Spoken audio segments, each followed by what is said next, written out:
शिक्षक साथियों, आपका एक बार पुनः स्वागत है टोटल नॉलेज एजुकेशन चैनल पर। इस चैनल पर आज हम देखेंगे टीचर मॉड्यूल से संबंधित एक विशेष जानकारी। जैसे किसी शिक्षक को रॉन्गली आपने इनएक्टिव कर दिया है या डिलीट कर दिया है या उसे ड्रॉप बॉक्स में भेज दिया है।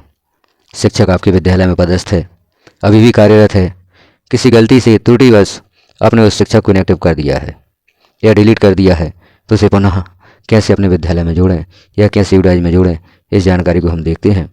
तो इसके लिए सर्वप्रथम आपको लॉगिन करना होगा यूडाइज प्लस पोर्टल को। जैसे आप पूर्व में लॉगिन करते आए हैं, जैसे हम ब्राउज़र पर सर्च करते हैं यूडाइज प्लस को सर्च करते ही यहाँ पर विभिन्न ऑप्शंस शो होते हैं। तो यहाँ आपको देख लेना होगा टीचर मॉड्यूल। यहाँ पर जो टीचर मॉड्यूल का ऑप्शन आपको प्राप्त होगा, या आप यहाँ पर जो पहला ऑप्शन शो हो रहा है udajplus.gov.in, इस पर क्लिक करेंगे तो ऑल मॉड्यूल्स, जैसे हम इसे क्लिक कर लेते हैं तो यहाँ पर आप कैसे देखेंगे ऑल मॉड्यूल्स लॉगिन करने के ऑप्शन। जो ऑल मॉड्यूल्स यहाँ पर शो होंगे उसे हम देख लेते हैं, या जो पूर्व में शो हो रहा था टीचर मॉड्यूल, उसे भी क्लिक करके आप टीचर मॉड्यूल को लॉगिन कर सकते हैं। जैसे ही हम पहला ऑप्शन क्लिक करते हैं यूडाइज प्लस, हमें यह पेज ओपन होता है जहाँ पर लिखा हुआ है लॉगिन फॉर ऑल मॉड्यूल्स। इसे हम क्लिक कर देते हैं तो यहाँ पर लॉगिन फॉर ऑल मॉड्यूल्स को जैसे ही हम क्लिक करते हैं तो यहाँ पर सभी मॉड्यूल्स ओपन हो जाते हैं लॉगिन करने के लिए। यह पेज ओपन होगा जहाँ पर आपको विभिन्न मॉड्यूल्स दिखाई दे रहे हैं। लॉगिन फॉर स्कूल डायरेक्टरी और user management, profile and facility, teacher module. तो यहाँ पर आपको क्लिक करना होगा। चूँकि हम टीचर मॉड्यूल पर कार्य करना चाहते हैं तो टीचर मॉड्यूल लॉगिन पर क्लिक करना होगा।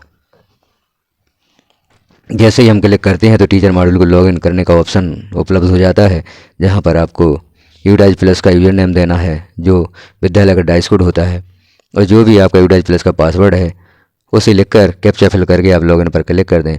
टीचर मॉड्यूल लॉगिन हो जाता है। जैसे ही आप टीचर मॉड्यूल को लॉगिन करते हैं पेज ओपन होगा। यहाँ पर आप दिख रहे हैं पहला जो बॉक्स दिखाई दे रहा है, क्लिक है टीचिंग और नॉन टीचिंग और BTP NSQF teacher DCF to fill the data.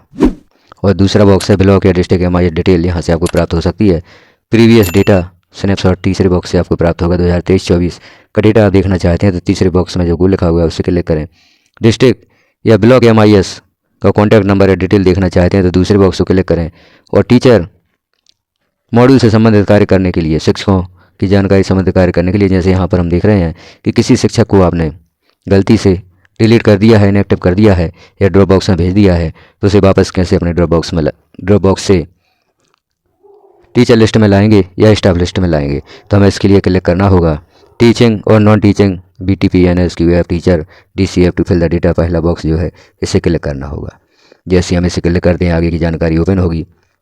अब यहाँ पर हम देख लेते हैं जो आपने यहाँ पर स्टाफ की जानकारी देखी, यहाँ पर जो टोटल में संख्या शो हो रही है, यदि यह संख्या कम है अर्थात शिक्षक आपके विद्यालय में कार्यरत हैं और उन्हें आपने इनएक्टिव कर दिया है त्रुटिवश, गलती से, भूल से, तो उन शिक्षक को कैसे हम वापस यूडाइज प्लस पर लाते हैं या आपके जो टीचिंग स्टाफ है उस लिस्ट में कैसे लाएंगे। तो इसके लिए हम देख रहे हैं लेफ्ट साइड में जो ऑप्शंस दिखाई दे रहे हैं, ऊपर import staff, staff global search, view inactive और drop box staff, list of inactive और डिलीटेड स्टाफ। तो यहाँ जो तीसरा और चौथा ऑप्शन है इसमें आप उन शिक्षक की जानकारी प्राप्त होगी जिन्हें आपने गलती से इनएक्टिव कर दिया है या डिलीट कर दिया है। तो हम चौथा जो ऑप्शन है इसे क्लिक करते हैं। यहाँ पर आपको उस शिक्षक से संबंधित जानकारी उपलब्ध हो जाएगी। तो यहाँ जैसे हम देख रहे हैं जो शिक्षक की जानकारी जिन्हें आपने इनएक्टिव या डिलीट कर दिया है, तो यहाँ पर आपको आवश्यकता होगी इन शिक्षक के नेशनल कोड की और डेट ऑफ बर्थ की। यदि आप इस शिक्षक को पुनः इंपोर्ट करना चाहते हैं, पुनः शिक्षक स्टाफ में जोड़ना चाहते हैं, तो इसके लिए आपको आवश्यकता होगी शिक्षक के नेशनल कोड की। यहाँ पर नेशनल कोड दिया गया है, इसे आप कॉपी कर लें या लिख लें, और यहाँ पर जो उनकी डेट ऑफ बर्थ दी गई है, डेट ऑफ बर्थ को भी यहाँ से लिख लें।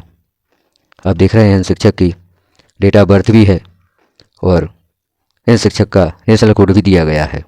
तो आप इन्हें नोट कर लें। नोट करने के पश्चात हम देखते हैं कैसे इन्हें इंपोर्ट करने की कार्रवाई की जाएगी, पुनः टीचिंग स्टाफ में जोड़ने की कार्रवाई की जाएगी। तो आपने शिक्षक का नेशनल कोड लिख लिया है या कॉपी कर लिया है और शिक्षक की डेट ऑफ बर्थ लिख ली है। अब हम देखते हैं कैसे इन्हें पुनः इंपोर्ट किया जाएगा। तो हम वापस जाना होगा स्कूल डैशबोर्ड पर, जो आपको राइट साइड में एक ऑप्शन दिखाई दे रहा है स्कूल डैशबोर्ड। स्कूल डैशबोर्ड को आप क्लिक करेंगे तो हम पुनः स्कूल डैशबोर्ड पर पहुंच जाते हैं। अब यहाँ हमें देखना होगा ऑप्शन इंपोर्ट स्टाफ। जो पहला ऑप्शन है राइट साइड में इम्पोर्ट स्टाफ, इम्पोर्ट स्टाफ को आपको क्लिक करना होगा। जैसे ही आप क्लिक करेंगे तो यहाँ अगला पेज ओपन होगा, जहाँ पर इस शिक्षक को पुनः अपने यूडाइज प्लस पर इंपोर्ट करने की कार्रवाई आपको करनी होगी। थोड़ा वेट करें, यहाँ पेज ओपन होगा, फिर हम आगे की कार्रवाई देखते हैं किस प्रकार से आप शिक्षक को पुनः इंपोर्ट करेंगे यूडाइज प्लस पर। इस पेज पर हम देख रहे हैं इंपोर्ट स्टाफ। सर्वप्रथम जो लिखा गया है नेशनल कोड, यहाँ जो आपने शिक्षक का नेशनल कोड कॉपी किया था या लिख लिया था उसे यहाँ पर लिख दें या यहाँ पर पेस्ट कर दें, और यहाँ पर डेट ऑफ बर्थ, शिक्षक की डेट ऑफ बर्थ आप लिख दें। तो हम लिखते हैं शिक्षक की डेट ऑफ बर्थ, शिक्षक की डेट ऑफ बर्थ लिखें आप, और आगे की कार्रवाई हम देखेंगे किस प्रकार से की जाएगी। हम लिख रहे हैं शिक्षक की डेट ऑफ बर्थ,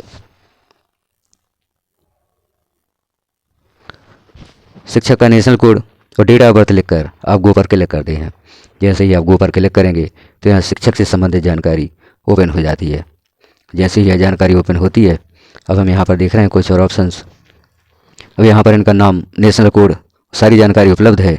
अब date of joining in present school, जो पहला बॉक्स आपको नीचे दिखाई दे रहा है, डेट ऑफ ज्वाइनिंग लिख दें इनकी, किस डेट में इन शिक्षक की ज्वाइनिंग थी, और यहाँ डेट ऑफ रिलीविंग लिखी हुई है। रिमार्क लिखना होगा, आप लिख दें जो भी आप रिमार्क लिखना चाहें। और आगे हम जो देख रहे हैं want to change nature of appointment, यदि इसमें आप चेंज करना चाहते हैं तो यहाँ पर चेक बॉक्स को क्लिक करके यहाँ पर चेंज भी कर सकते हैं स्टाफ का प्रकार। और यदि आप चाहते हैं to want to change staff type तो इसे भी आप चेंज कर सकते हैं। जो भी स्टाफ है, टीचिंग स्टाफ है, नॉन टीचिंग स्टाफ है, या यहाँ पर हमने देखा था want to change nature of appointment, इसे भी आप जैसे रेगुलर, कॉन्ट्रैक्ट या गेस्ट फैकल्टी जो भी है उसे सिलेक्ट कर सकते हैं। तो हमें यहाँ पर date of joining in present school लिखनी होगी, और जिस दिनांक में आपने शिक्षक को डिलीट कर दिया था गलती से या ड्रॉप बॉक्स में भेज दिया था वह डेट यहाँ पर लिखी हुई है। रिमार्क भी यहाँ पर लिखना होगा। इस प्रकार से अब नीचे जो लिखा गया इंपोर्ट स्टाफ, इंपोर्ट स्टाफ पर आप जैसे ही क्लिक करते हैं यह शिक्षक आपके यूडाइज प्लस पर पुनः इंपोर्ट हो जाएंगे। टीचिंग स्टाफ मैंने जोड़ दिया जाएगा, क्योंकि हमें इन शिक्षक को इंपोर्ट नहीं करना है।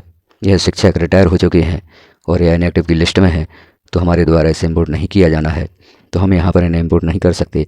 आप इंपोर्ट स्टाफ पर क्लिक करके शिक्षक को पुनः अपनी यूडाइज प्लस पर ऐड कर सकते हैं, टीचिंग स्टाफ में ऐड कर सकते हैं। शिक्षक को इंपोर्ट करते समय यदि आपको डेट ऑफ रिलीविंग में किसी प्रकार की प्रॉब्लम हो जाती है तो इसे भी आप चेंज करके देख लें, शिक्षक इंपोर्ट हो जाते हैं। पुनः इंपोर्ट आप इन्हें कर सकते हैं, क्योंकि यहाँ पर जो रिलीविंग डेट दी गई है जो आपके द्वारा गलती से यहाँ पर दे दी गई थी उसमें आप सुधार कर सकते हैं और इस कार्रवाई को कर सकते हैं। शिक्षक को पुनः अपनी यूडाइज प्लस में इंपोर्ट कर सकते हैं। तो इस प्रकार से यह कार्रवाई करें।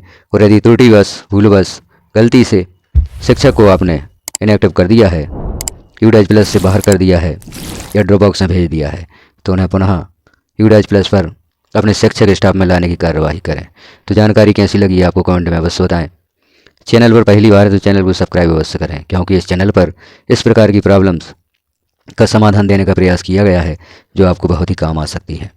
और भी शिक्षा विभाग में या स्कूलों में होने वाले ऑनलाइन कार्य जैसे शिक्षा पोर्टल, RSKMP पोर्टल, विमर्श पोर्टल, स्टूडेंट मैपिंग, छात्रवृत्ति या यूडाइज प्लस पर किसी प्रकार की समस्या आपको आती है तो आप कमेंट में अवश्य बताएं। वीडियो भी आपको कैसा लगा है कमेंट भी अवश्य करें, क्योंकि आपके कमेंट से हमें विश्वास होता है कि जानकारियाँ आपको अच्छी लग रही हैं। तो आप एक कमेंट अवश्य करें, चैनल को सब्सक्राइब कर लें, चैनल पर विजिट करें और सारी जानकारियाँ आप यहाँ पर देखें।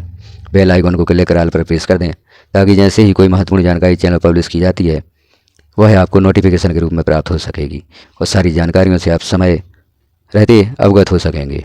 वीडियो को लास्ट तक देखने के लिए आपका धन्यवाद।